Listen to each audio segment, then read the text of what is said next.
बिस्मिल्लाहिर्रहमानिर्रहीम अस्सलाम वालेकुम नाजरीन, मैं हूं सैयद कौसर अब्बास और एक नए पॉडकास्ट के साथ आपके सामने हाजिर है। नाजरीन, आपने देखा कि पिछले कुछ दिनों से जो इंडिया और पाकिस्तान के बीच में एक टेंशन तो चल रही थी, लेकिन अब इंडिया ने एक बड़ा बुज़दिलाना जो है वो कार्रवाई का सबूत दिया और बार बार वो पाकिस्तानी सिविलियंस को टारगेट कर रहा है और पाकिस्तानी सिविल एरियाज़ के ऊपर कभी वो ड्रोन अटैक्स कर रहा है और कभी वो बमबारी कर रहा है। जो पाकिस्तान ने आगे से एक बड़ा अच्छा जेस्चर दिया कि पाकिस्तानी फ़ौज ने जो सबक सिखाया चंद घंटों में इंडियन फ़ौज को, और वो अपने मोर्चे छोड़ के भाग गई।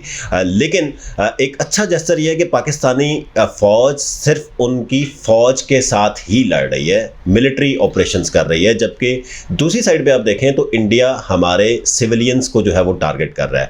आज इस टॉपिक पे बात करने के लिए हमारे साथ मौजूद हैं, किसी तारुफ के मोहताज नहीं, पीपल्स पार्टी के सीनियर रहनुमा हैं, फॉर्मर पार्लियामेंटेरियन हैं, हसन मुर्तज़ा साहब, सैयद हसन मुर्तज़ा साहब, बहुत शुक्रिया आपने हमें ज्वाइन किया। हसन भाई, जो अभी सिचुएशन चल रही है, ये मोदी को क्या होता जा रहा है, ज़रा कोई अपने स्टाइल में बताएं ज़रा। बहुत शुक्रिया जी कौसर भाई, आपने मौका दिया बात करने का, और बड़ा अहम इशू है। पाक भारत जंग कोई महज एक जंग नहीं है या कोई झड़पें नहीं है, ये दोनों एटॉमिक पावर हैं और इनका जो असरात हैं वो बड़े दूर तक जाएंगे। और फिर भारत जो है उसका वो इस खित्ते के लिए ख़तरा है, इस खित्ते के अमन के लिए ख़तरा है, वो सिर्फ पाकिस्तान के लिए नहीं है। अगर आप नेपाल को देखें, भूटान को देखें, श्रीलंका को देखें, बांग्लादेश को देखें और पाकिस्तान को देखें, तो वो उसका जो ऑफिशियल मैप है, आप उनकी पार्लियामान में चले जाएं, वहाँ पे जो मैप लगा हुआ है अखंड भारत का, तो वो किसी को भी माफ़ करने वाला नहीं है। फिर इस खित्ते में जो ताकत का तवाज़ुन है वो सिर्फ पाकिस्तान है, और ये भी एटमी ताकत है, एटमी कुव्वत है, उसकी आंखों में आंखें डाल के बात कर सकता है। फिर एक जज्बा ईमानी के हवाले से इतने मजबूत हैं, और हमारे आपस में लाख इख्तलाफात हों, लेकिन जब पाकिस्तान की बात आती है तो हम वो सारे छोड़ के अपनी फ़ौज के आगे खड़े होते हैं। बिल्कुल। और शायद इस सारी सिचुएशन में एक बड़ी अच्छी जो चीज़ सामने आई कि पाकिस्तान की हर सियासी जमात और पाकिस्तान का शायद हर इंडिविजुअल जो है वो इस वक्त अपनी फ़ौज, अपने इदारों, अपनी हुकूमत के साथ खड़ा हुआ, कि क्योंकि ये सिचुएशन ऐसी बिल्ड हो गई, और शायद यही स्पिरिट एक वो जज्बा है कि जो इस सारी सिचुएशन को कैटर कर सकता है। यकीनन एक तरफ जो चीज़ें आपने गिनवाई वो यकीनन जब सब इकट्ठे होते हैं तो एक कुव्वत बनते हैं, और दूसरी तरफ जो उस भारत का जो असल चेहरा बेनकाब हुआ है, वो अगर आप देखें तो उसने पृथ्वी फायर किए हैं अपने सिख कम्युनिटी के ऊपर, क्योंकि वो सिख हमारे पंजाब के हवाले से उनका और हमारा एक लाइन का ही फ़र्क है, बाकी तो पंजाबियों में कोई फ़र्क नहीं है। तो वो हमेशा पाकिस्तान की फेवर में रहे हैं, उन पे फायर कर दिए, और सिर्फ वो गलत फहमी पैदा करने के लिए कि शायद ये पाकिस्तान ने फायर किए हैं और सिख जो हैं वो पाकिस्तान के ख़िलाफ़ खड़े हो जाएं।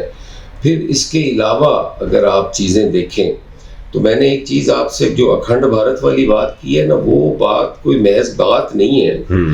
अखंड भारत हो या इजराइल हो, अब इजराइल के जो जितने भी ड्रोन हम पे गिराए गए हैं हमारी तरफ से, तो वो इजराइली साख्त के बने हुए ड्रोन्स हैं, और इजराइल भी जो है वो ग्रेटर इजराइल के चक्कर में है, ये जॉर्डन वगैरह और ये सीरिया और इसको सारों को मिला के फ़लस्तीन, वो भी एक ग्रेटर इजराइल का ख्वाब देख रहा है, ये भी अखंड भारत का ख्वाब देख रहा है। तो ये जो माइंड सेट है वो है, और हम समझते हैं कि पाकिस्तान ने बहुत कुछ गेन किया है। हमारा वो जो कोई 1 घंटे की वॉर थी उसमें पाकिस्तान ने उनको वो नाकाबिले तलाफी नुकसान पहुंचाया है कि आज उनकी स्टॉक एक्सचेंज गिरती जा रही है और हमारी जो है बढ़ती जा रही है। ये कौम होने का सबूत है कि पाकिस्तानी जो है वो एक मजबूत इरादे वाली कौम है। तो इंशाअल्लाह ताला ये जंग शुरू उन्होंने की है, ख़त्म हम करेंगे। अच्छा हसन भाई देखें, एक तो है कि मिलिट्री फाइट वो बिल्कुल करते हैं मुख्तलिफ मुल्क और आपस में इस तरह के इश्यूज चलते रहते हैं, लेकिन पाकिस्तान में इंडिया ने जो सबसे बड़ा बुज़दिलाना हरकत की वो ये कि वो सिविलियंस को टारगेट कर रही है। भावलपुर तो चले पहला वाक़या था या पहले दिन जो उन्होंने 6 जगहों पर किया, लेकिन आज भी देखें रावलपिंडी, लाहौर, मुख्तलिफ जगहों के ऊपर टारगेट कर रहे हैं। तो ये बड़ी कोई घटिया किस्म की हरकत नहीं कर रही है लोग? देखें, भारत ने आज तक कोई जंग भी जो है वो इस तरह नहीं लड़ी कि वो मिलिट्री पे अटैक करे या कोई फौजी तनसीबात तबाह करे। उसने हमेशा सिविलियंस को टारगेट किया है। ये हमारे BLA के साथ मिलके सिविलियंस को टारगेट कर रहे हैं, ये TTP के साथ मिलके वो भी सिविलियंस के खिलाफ लड़ाई लड़ी जा रही है। कश्मीरियों में अगर आप कश्मीर में चले जाएं तो कश्मीर में भी उसकी जो लड़ाई है, फिर खालिस्तान की बात आप अगर करें और देखें तो खालिस्तान के अंदर भी वो सिविलियंस के साथ लड़ रहा है। वो किसी जगह भी, वो चाहे आबी जारियत हो या उसकी फौजी जारियत हो, वो सिविलियंस के खिलाफ ही है। और बुज़दिल कौम है, बुज़दिल दुश्मन है, वो कुछ भी कर सकता है। अब तक उनके 25 ड्रोन गिर चुके हैं, एक ड्रोन भी किसी फौजी तनसीबात के करीब नहीं गिरा, सारे सिविलियन एरियाज में गिरे और आबादी पे गिराए गए हैं। ये भी नहीं है कि आबादी से बाहर थे, आबादी में उनको वो थे और उनको गिराया है पाकिस्तानी अफवाज ने। अच्छा थोड़ी सी बात कर लेते हैं पॉलिटिकल लीडरशिप की, कि स्पेशली आपकी पार्टी, क्योंकि आप पीपल्स पार्टी से आपका ताल्लुक है, बिलावल साहब की अगर बात करें तो जो उन्होंने स्पीच की और जो उन्होंने इंटरनेशनल मीडिया के साथ जो अपीयरेंस इनकी हुई, बड़ा एक स्टेट्समैन वाला उन्होंने जो है ना वो स्पिरिट नज़र आया और बड़ी बोल्ड किस्म की तकरीर उन्होंने की। तो मेरे ख्याल से ये भी एक बड़ा क्लियर मैसेज है, और बिलावल साहब ने शायद इंडिया में जाके भी यही किया था और अभी यहाँ पे सिचुएशन के ऊपर भी यही किया। तो दिस शोज़ कि भाई हमारी जो पॉलिटिकल लीडरशिप है वो भी, जबकि दूसरी तरफ आप अगर इंडिया को देखें तो वहाँ से हमें कोई पॉलिटिकल लीडरशिप सामने उस तरह नज़र नहीं आई इतने दिनों के अंदर। मैंने आपको बताया है ना जी कि इंडिया की और हमारी लीडरशिप में फ़र्क यही है कि पाकिस्तानी या जितने भी हमारे क़यादत है, भुट्टो शहीद से अगर आप देख लें तो हमारी जो स्ट्रगल है वो अपने दिफा पे यकीनन हम तवज्जो देते हैं। भुट्टो साहब ने इस मुल्क को एटमी कुव्वत बनाया और उस वक्त हमारा वाज़ेह मौक़िफ़ था कि खित्ते के अंदर जो ताकत का तवाज़ुन है, अगर हम एटम नहीं बनाएंगे तो हम वो तवाज़ुन बरकरार नहीं रह पाएगा। और आज आप देख लें, विजन था। चेयरमैन बिलावल भुट्टो ने भी जो बात की, हमने बड़ी खुल के बात की। जब हमने कहा कश्मीर हमारी शहरग है, तो यकीनन वो साबित हुआ कि वो हमारी शहरग है। आज जब आबी जारियत हो रही है तो उस पे कश्मीर हम कैसे छोड़ सकते हैं? कश्मीर को अगर हम दे दें तो फिर हम तो रेगिस्तान बन जाएंगे पाकिस्तान। तो ये सारी चीज़ें हैं। पीपल्स पार्टी ख़ास करके वो एक विजन रखने वाली जमात है, उसकी क़यादत विजनरी है। और हमने जब भी बात की हमने खुल के कहा, हमने आज भी हमने ये नहीं कहा कि हमने जवाब दे दिया है, हमने उनके त्यारे गिरा के जवाब दे दिया। हमने कहा नहीं, वो हमने दिफा किया था अपना, उस दिफा में उनका नुकसान हुआ है। हम हक महफूज रखते हैं जवाब देने का और हम जवाब देंगे। और इवन अगर आप ओवरऑल गवर्नमेंट की रिप्रेजेंटेशन भी देखें तो अता तारड़ साहब बड़ा एक प्रोएक्टिव रोल उन्होंने प्ले किया सारी सिचुएशन के ऊपर, और बड़ा आगे बढ़ के जो है वो लोगों को रिस्पॉन्ड भी किया और नेशनल इंटरनेशनल मीडिया को फेस किया, which is a good gesture कि भाई दुनिया में आपका जो इन्फॉर्मेशन मिनिस्टर है वो बड़ा बोल्डली हर चीज़ को जो है वो डील कर रहा है। दूसरी साइड पे आप देखें तो इस वक्त भी जो हमारे कुछ लोग पाकिस्तान से बाहर बैठे हैं वो आज भी ट्विटर पे पाकिस्तानी फ़ौज को टारगेट कर रहे हैं, वो उसी तरह पॉलिटिसाइज कर रहे हैं चीज़ों को।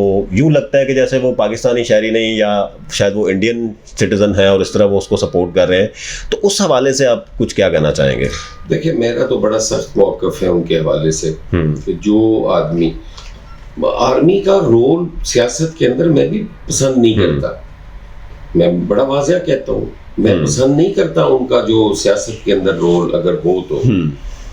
लेकिन जो उनका रोल हमारे दिफा में उनके Exactly. वो अपना आज हमारे कल पे कुर्बान कर रहे हैं। मैं किस तरह भूल सकता हूँ कि जब किसी जवान की डेड बॉडी आती है, जब ऐसे ही। कोई मेजर जनरल कर्नल शहीद होता है, तो क्या उनके बच्चों को उनकी जरूरत नहीं है? एग्जैक्टली। हमारी आज़ादी के अंदर उनका खून शामिल है, हम उनका रोल कैसे निगेट कर सकते हैं? बिल्कुल नहीं कर सकते। और जो लोग ऐसी बकवास करते हैं कि वो बतौर एक इदारा, वो अगर किसी हमारे इदारे को टारगेट करते हैं तो वो पूरी कौम को टारगेट कर रहे होते हैं। एग्जैक्टली। इख्तलाफ राय का हक है उन्हें, वो इख्तलाफ राय करें, लेकिन ये कहना कि पाक फौज के खिलाफ वो बात करें, वो ये कौम बर्दाश्त नहीं करती। हम अपनी फौज के साथ हैं, फौज पाकिस्तान हमारे मुहाफिज हैं, वो अपनी जानों के नजराने दे रहे हैं, हम सुख से सोते हैं, वो बॉर्डर पे जाग रहे होते हैं। तो ये सारी चीज़ें हम नज़रअंदाज तो नहीं कर सकते। जी बिल्कुल जी।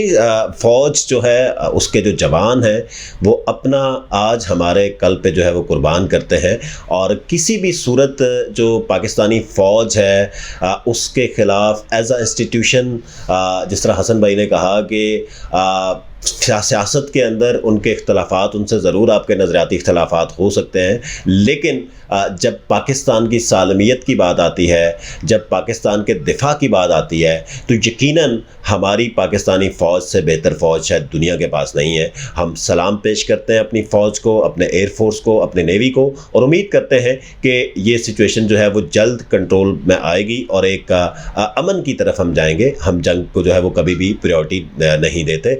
मज़ीद पॉडकास्ट के साथ आपके सामने हाजिर होंगे। बहुत शुक्रिया।